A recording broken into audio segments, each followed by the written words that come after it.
Welcome back. It's time now to go through this morning's back pages to see what's making the headlines on Paper Talk. And I'm pleased to say that we're joined this morning by the Daily Telegraph's Northern football writer Luke Edwards and sports journalist Anita Abayomi. Great to have you both with us this morning.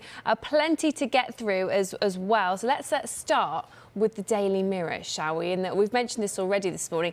They've gone with the feedback, or they've gone with the headline, I should say, feedback to the future. And this is following Sean Dyche's first news conference as Everton manager, where it came out that he gave the players a questionnaire anonymously filled out ahead of him taking charge at Everton or running training to try and find out what the players think is going wrong. I mean, it's quite an entertaining image, isn't it, of all these players filling out a questionnaire and sort of thinking about what they think isn't working.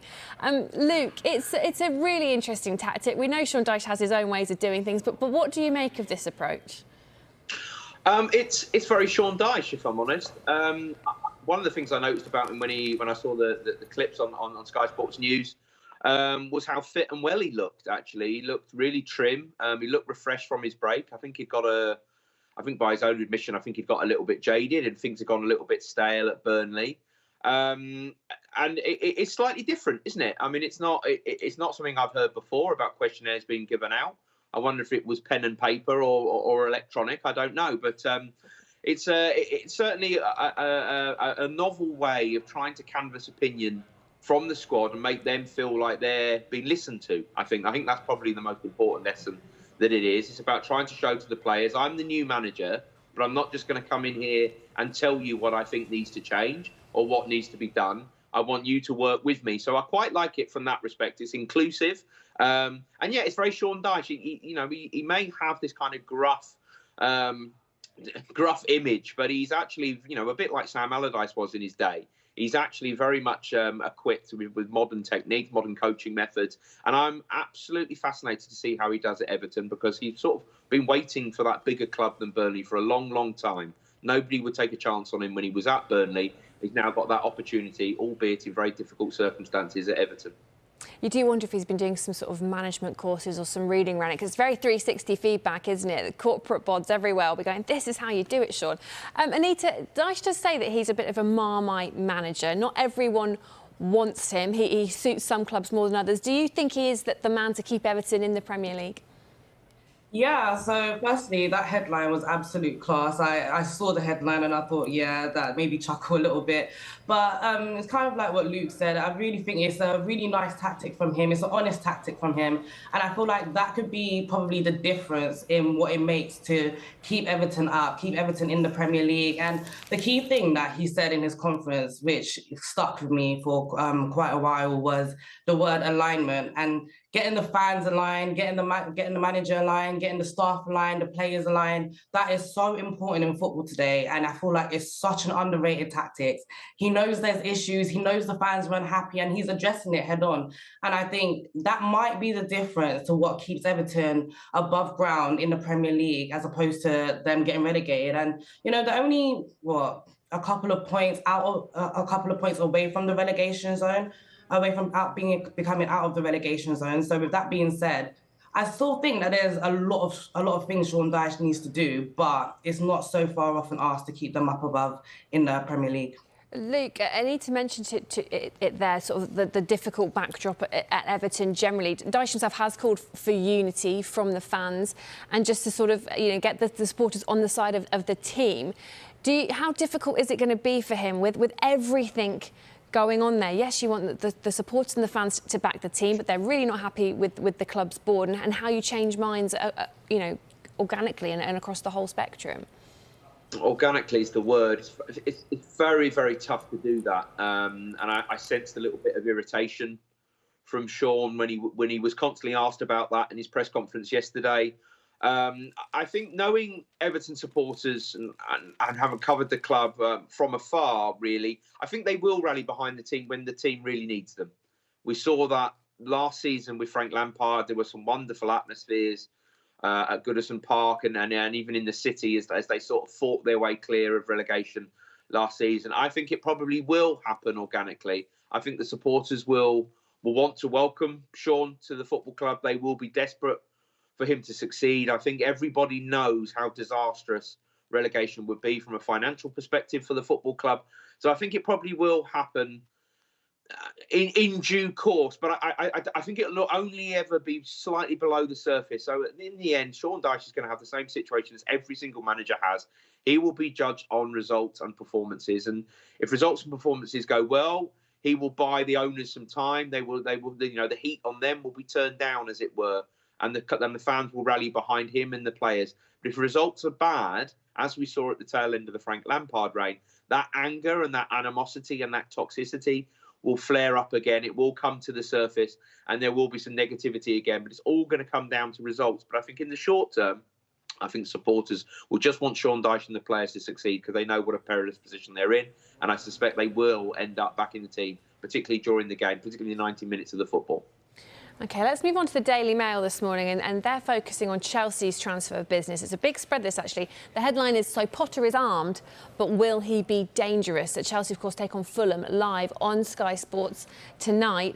Anita, we know that Chelsea have spent over £300 million on 8 new signings in this January transfer window. The big question is, though, how does Graham Potter get the best out of them? And also, which of those signings will make the Champions League squad? Because they can only add 3 new players for the knockout stages. Yeah, those are very difficult questions.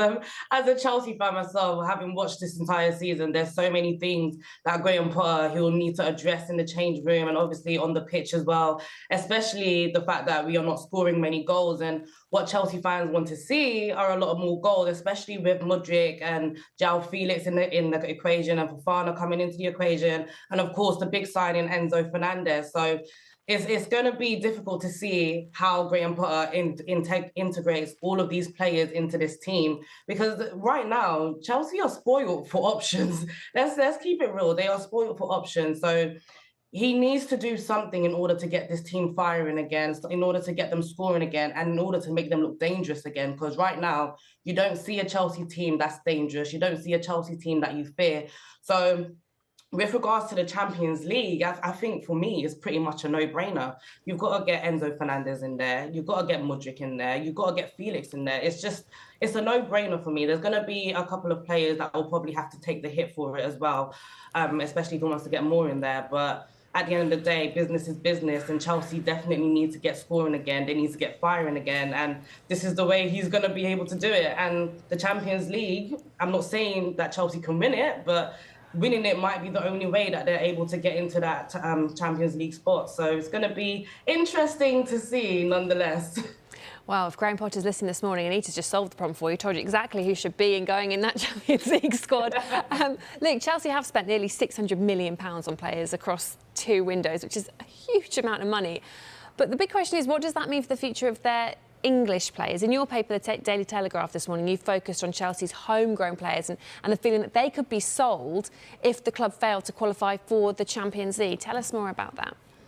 Yeah, it's a really good story by my colleague Matt Law, and it makes sense. I think there'll be.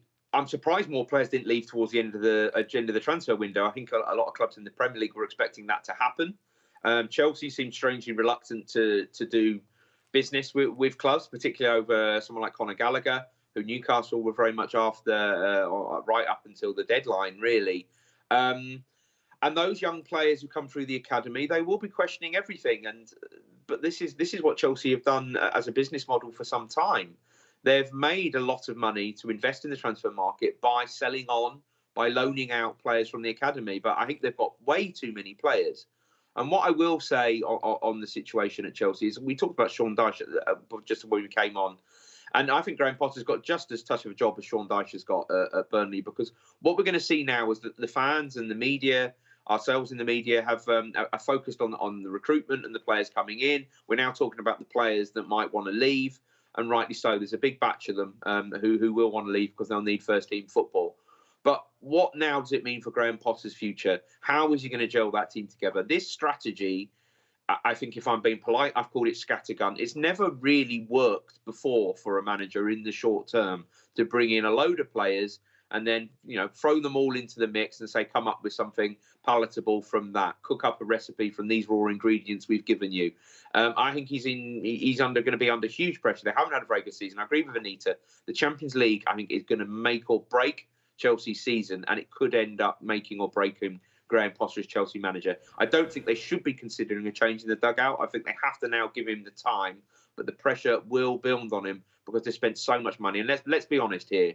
They have spent a ridiculous amount of money. It's not just a large amount of money, it's a ridiculous amount of money.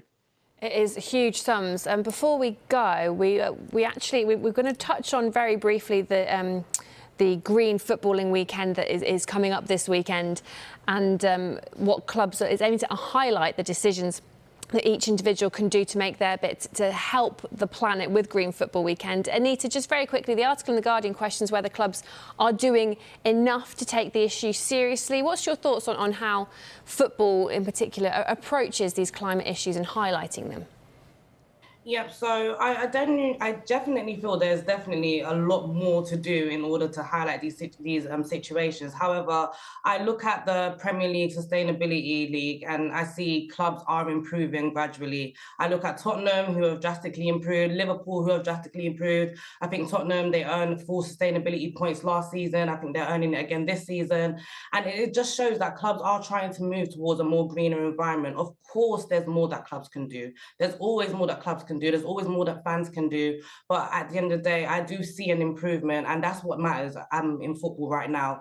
There are also other clubs there like Forest Green Rovers who are taking incredible strides in towards creating a greener environment for the footballing community. And I look at these situations and I see a lot of positivity coming out from it. So I'd rather not look at the negativity of where football is in terms of sustainability and kind of celebrate the positivity and the change that it's actually creating as it stands.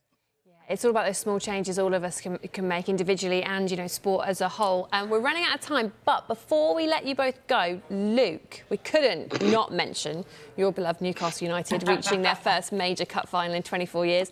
And we're also aware that you celebrated in some style, didn't you? Let's have a little look.